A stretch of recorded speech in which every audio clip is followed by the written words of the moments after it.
Hi hello friends, welcome back to our channel. இன்னைக்கு நாம் பார்க்க போகிறது டிராகன் பால் சீசன் 6ல் episode 79 what is the deadly devil might be. So starting சீனில் இந்த பக்கம் சண்டை ஆரம்பிச்சது பார்த்தீங்கன்னா நம்ம கோகுக்கும் அப்புறம் மம்மிக்கும். இப்போ இவங்க ரெண்டு பேருமே ஒருத்தவங்கள பார்த்துக்கிட்டு நிற்க, இந்த பக்கம் நம்ம மம்மி இருக்கான் பார்த்தீங்களா, அவன் கோகுவை பார்த்தோடனே நம்ம கோகுவோட அசைவில் எந்த மாற்றமுமே இல்லைங்க. நம்ம கோகு அப்படியே தைரியமாகவே நிற்க, இதை பார்த்தோடனே நம்ம மம்மிக்கு பயங்கரமான பயம்.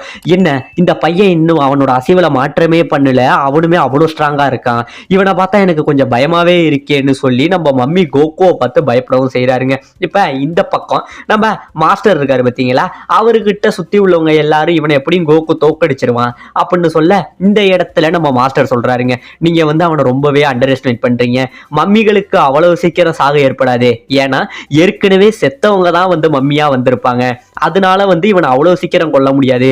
கிட்டத்தட்ட 1000 வருஷத்துக்கு முன்னாடியே இவன் செத்துட்டான், செத்தவனோட வெறும் விறந்த போனம் தான் அது உள்ள இருக்கும், அதனால இவனும் அவ்வளவு சீக்கிரம் தோல்வியை ஒத்துக்க மாட்டான் அப்படின்னு நம்ம மாஸ்டர் சொல்ல, இந்த பக்கம் நம்ம ஊப்பா ரொம்பவே பயந்துகிட்டு, எனக்காக கோகு இவ்வளவு கஷ்டப்படுறானே, கோகு இந்த போட்டியில நீ கன்ஃபார்ம் ஜெயிக்கணும், எங்க அப்பா உனக்கு துணை நிற்பாரு அப்படின்னு சொல்லி வேண்டிக்கிட்டு இருக்க. இப்ப இந்த பக்கம் நம்ம மம்மி இருக்காரு பார்த்தீங்களா, அவரு வேகமா நம்ம கோகுவை ஓங்கி அவரோட வயிற்றுல அடிச்சுக்கிறாருங்க. அடிச்சோடனே கோகு இங்கே இருந்து ஏர்ல இருக்க அப்படியே மேல ஒரு ஒன்று விட கோகு அப்படியே கீழே ஒரு அடி அடிக்கிறாருங்க. அப்படியே சுயநினைவே இல்லாம கிடக்க சுத்தி உள்ளவங்க எல்லாரும் பார்த்து கோகு அப்படின்னு சொல்லி பயப்படுறாங்க. இந்த பக்கம் நம்ம மம்மி இருக்க பார்த்தீங்களா, அவனுமே ஹாப்பியா இருக்கான். சே, நானும் இவனை எவ்வளவோ பெரிய ஆளா நினைச்சேன், இருந்தாலும் இவனும் சின்ன பையன் தானே, நம்ம கிட்ட எவ்வளவு நேரம் தாக்க பிடிச்சிட போறான், இவனை முடிக்கிறது ரொம்பவே ஈஸியா போயிடுச்சு, என்னோட அடியை டைரக்டாவே எடுத்திருக்கான், இவனால எழுந்திருக்கவே முடியாதுன்னு நம்ம மம்மி ரொம்பவே சந்தோஷமா இருக்க. இந்த பக்கம் நம்ம கிளவி இருக்கா பார்த்தீங்களா, அவளும் சொல்றா, தம்பி நீ சீக்கிரம் எழுந்திருக்கல, அதனால இந்த போட்டியில இருந்து நீ சீக்கிரம் தோத்துருவ அப்படின்னு அந்த கிளவியும் சொல்ல, இந்த பக்கம் நம்ம கோகு இருக்காரு பார்த்தியாங்க, அப்படியே அசால்ட்டா எழுந்திருக்க. இந்த பக்கம் நம்ம மம்மி கிளவி இவங்க ரெண்டு பேருக்குமே பயங்கரமான பயம். அது மட்டும் இல்லாம நம்ம மம்மிக்கு கண்ணு மூலி பிரிங்கி வேர்த்து விறுவிறுத்தே போகுதுங்க அவருக்கு. இப்ப கோகு எந்த ஒரு அடியுமே படாம அப்படியே நடந்து வர, இப்ப நம்ம மம்மி இருக்கா பார்த்தீங்களா, அவன் ரொம்பவே வேகமா நம்ம கோகுவை சரமாரியா போட்டு அடிக்கிறாங்க. எல்லா அடியில இருந்துமே கோகு டாட்ச் பண்ணவும் செய்யறாரு. உடனே கடுப்புல காண்டான மம்மி, சின்ன பையனே இதுக்கப்புறம் உன்னை விட மாட்டேன், உன் கதையை ரொம்பவே சுலபமா முடிச்சிருவான் அப்படின்னு சொல்லி அவன் உடம்புல உள்ள அந்த கட்டுகள் இருக்கு பார்த்தீங்களாங்க, அது எல்லாத்தையுமே அப்படியே அவிழ்த்து வேற கட்டுகள் இருக்கு பார்த்தீங்களா, அது எல்லாத்தையுமே வச்சு நம்ம கோகுவை பிடிச்சிடுறாங்க. பிடிச்ச உடனே அப்படியே போட்டு நம்ம கோகுவை போட்டு இருக்கிறான். கோகு கத்துறாங்க. அப்ப அவன் சொல்றான், தம்பி ஒழுங்கா தோல்வியை ஒத்துக்க, இல்லைன்னா என்னோட இந்த கட்டுகள் உன்னோட உடம்புல உள்ள எலும்புகள் எல்லாத்தையுமே உடைச்சிரும், ஒழுங்கா தோல்வியை ஒத்துக்க அப்படின்னு கேட்க, நம்ம கோகு முடியவே முடியாது, நான் இதை ஒத்துக்கவே மாட்டேன்னு சொல்ல, இவன் மேலுமே போட்டு டைட்டா இருக்கவும் செய்யறாங்க.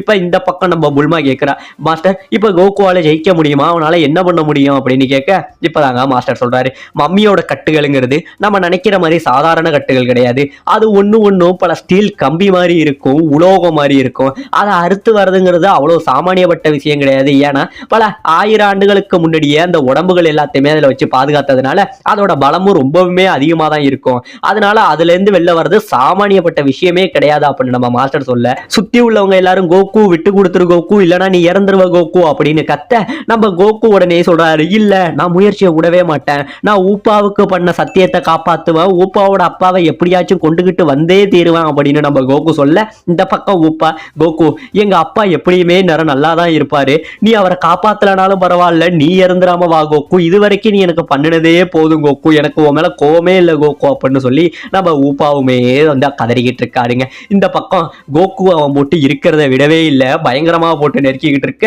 இந்த பக்கம் நம்ம கிளவி இருக்கா பார்த்தீங்களா, நீ ஒழுங்கா போட்டியில தோல்வியை ஒத்துக்கடா சின்ன பையனே அப்படின்னு சொல்லி நம்ம கிளவி மறுபடியும் ஒத்துக்கதாங்க சொல்லிக்கிட்டு இருக்காரு. இவன் இந்த வாட விடாம அவனோட 2 கைகளால போட்டு அவனோட கடைசி கட்ட வரைக்கும், சின்ன பையனே இதுக்கப்புறம் நீ பொழைக்கவே மாட்டடான்னு சொல்லி பயங்கரமா போட்டு இருக்க. உடனே கோகு என்ன பண்றாரு, அப்படியே சறுக்கிக்கிட்டு அந்த கீழே இருக்கு பார்த்தீங்களா அந்த ஆசிட் மாதிரி உள்ள இடம், அதுல கீழே குதிச்சிடுறாருங்க. குதிச்ச உடனே பக்கத்துல உள்ளவங்க எல்லாம் பார்த்து கோகு ஏன் இப்படி பண்ணுன்னு சொல்லி பயப்பட, இவன் கோகு உடனே என்ன பண்றான், கீழே குதிச்சவன் அதோட நுனி இருக்கு பார்த்தீங்களா அதுல போய் தொங்கிக்கிட்டு இருக்காங்க.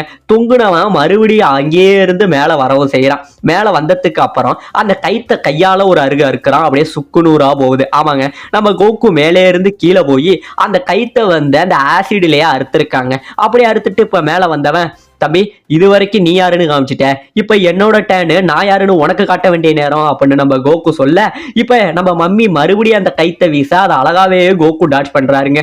இப்ப நம்ம மம்மி சரமாரியா போட்டு கோகுவை அடிக்க கோகு எல்லா அடியில இருந்து டாட்ச் ஆகி மம்மியோட வயத்துல பயங்கரமா ஒரே ஒரு குத்து தாங்க குத்துறாரு.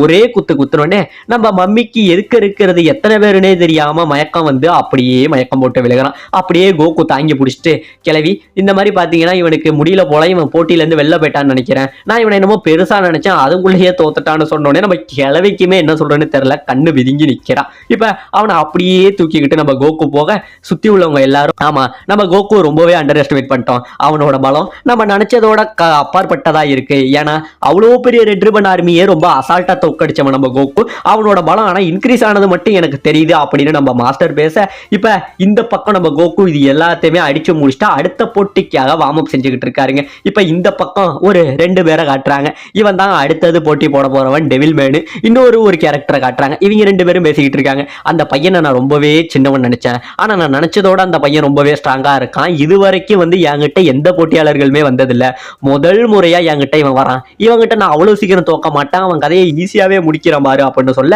இன்னொருத்தவர் என்ன பண்றான், இன்னொரு போட்டியான தம்பி அவனை நீ ரொம்பவே அண்டர் எஸ்டிமேட் பண்ற, அவங்கிட்ட ஜாக்கிரதையாவே இரு அப்படின்னு சொல்ல, இப்ப கிளவி என்ன பண்றா, போட்டி ஆரம்பம் அப்படின்னு சொல்ல இங்க இருந்து டெவில்மேன் நடந்து வராங்க.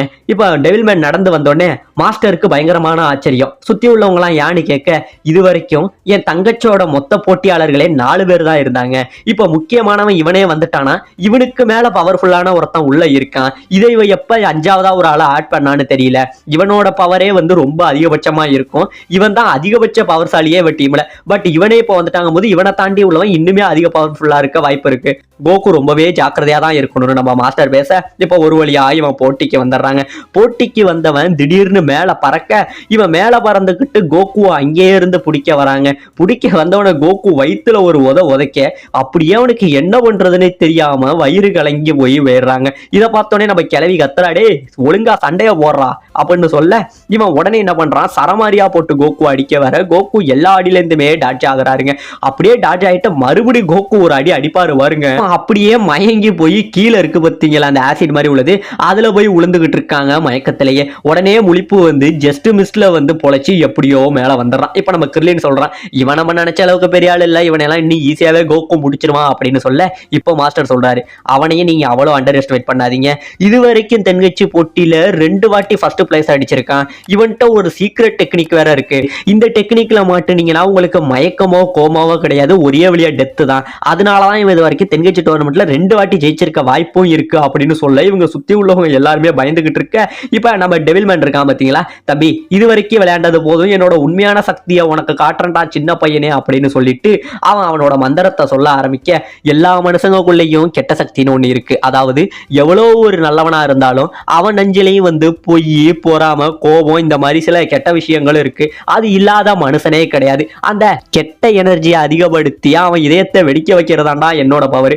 இப்ப உன்னோட நெகட்டிவ் எனர்ஜியை தூண்டி உன் கதையவே முடிக்கிறேன்டா அப்படின்னு சொல்லி இவன் சொல்ல, உடனே சுத்தி உள்ளவங்க எல்லாம் பயப்பட, இந்த பக்கம் மாஸ்டர் வந்து கத்துறாருங்க, கோகு அவன் உன்னை உண்மையிலேயே கொல்ல பாக்குறான் கோகு அப்படின்னு கத்த, இந்த பக்கம் நம்ம டெவில்மேன் இருக்கான் பாத்தீங்களா, அவன் காதுல கைய வச்சுக்கிட்டு அப்படியே அந்த பவரை வெளில கொண்டு வர, கிளவியுமே கத்துறாங்க, டே நீ அவனை உண்மையிலே கொல்ல போறியா, அந்த பையனை கொல்றதுக்கு நீ இந்த அளவுக்கு போகணும்னு அவசியம் இல்லடா அப்படின்னு சொல்லி கிளவி கத்த, அவன் அவரோட பவரை யூஸ் பண்ண, இந்த பக்கம் கோகு என்ன நடக்குதுன்னே தெரியாம அப்படியே நிக்க, இதோட இந்த இடத்துல இந்த எபிசோட முடிக்கவும் செய்றாங்க.